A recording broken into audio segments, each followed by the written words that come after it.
instead using a manpower for lifting and shifting the solar panel.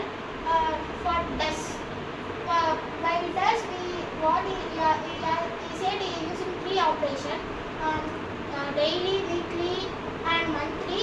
By daily visiting the solar panel farm, he find out the problems what the workers and employer are facing, and he giving the solution. What he feels,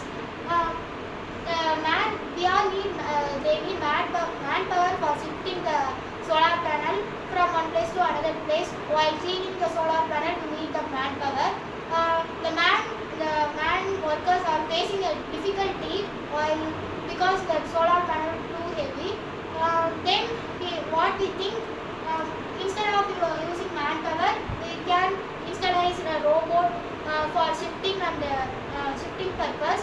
The robot will shift the solar panel from one place to another place. For cleaning purpose, we can use drone or some other robot with cleaning specialization.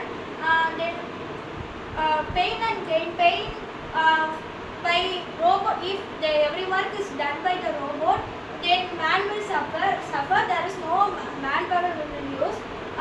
Gain by using the robot and drone, the time consuming is very less. We can easily complete our target, and this will be profit for